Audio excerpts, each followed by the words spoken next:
Friends, cricket is just a గేమే కదా, ఎందుకు ఇంతలో అడిక్ట్ అవుతున్నారు, అలానే క్రికెట్కి ఎందుకు ఇంతమంది అభిమానులు అనే వీడియోకి ఇది పార్ట్ 2 ఫ్రెండ్స్. మీరు కింద పార్ట్ 1 చూడాలి అంటే కింద లింక్ క్లిక్ చేయండి. నెంబర్ 10, తనకి యాక్సిడెంట్ అయినప్పటి నుంచి ఇంకా కోలుకోలేడన్న సిచ్యువేషన్ నుంచి 2024లో ఇండియా కప్ సాధించడంలో కీలక పాత్ర పోషించిన వాడే రిషబ్ పంత్.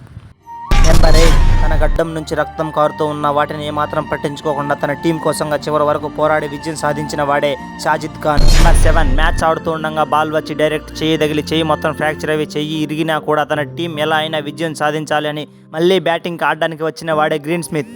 నెంబర్ 6, తన చేతికి ఇంజురీ అయినా కూడా ఆ ఇంజురీని లెక్క చేయకుండా 2019లో వరల్డ్ కప్ అందించడంలో కీలకమైన పాత్ర పోషించిన వాడే శేఖర్ ధవాన్. నెంబర్ 5, మ్యాచ్ ఆడుతూ ఉండగా బాల్ వచ్చి డైరెక్ట్ హెడ్ తగిలి హెడ్ నుంచి బ్లడ్ బ్లీడింగ్ జరుగుతూ ఉన్న తను మాత్రం వాటిని లెక్క చేయకుండా తనకేమైనా పర్వాలేదు టీమిండియా విజయం సాధించాలని చివరి వరకు బౌలింగ్ వేసిన వాడే అనిల్ కుంబ్లే.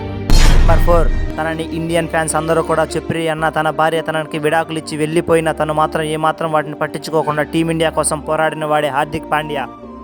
నెంబర్ 3, తన కాలుకి ఇంజురీ ఉన్నా కూడా దాటిని ఏమాత్రం పట్టించుకోకుండా ఫ్యాన్స్ కోసం ఇంకా మ్యాచ్ ఆడుతూ ఉన్నవారే ఎంఎస్ ధోని. నెంబర్ 2, తన తండ్రి చనిపోయారని తెలిసినా కూడా తను ఏమాత్రం లెక్క చేయకుండా తన టీం ఆపదలో ఉందని గుర్తించి తన టీం కోసంగా చివరి వరకు పోరాడి విజయం చేకూర్చిన వాడే విరాట్ కోహ్లీ. నెంబర్ 1, తనకు ఒక కంటి చూపు కనిపించకపోయినా తన అభిమానుల కోసం ఇంతవరకు మ్యాచ్ ఆడుతూ అభిమానులను అలరించిన వాడే ఏబీ డివిలియర్స్.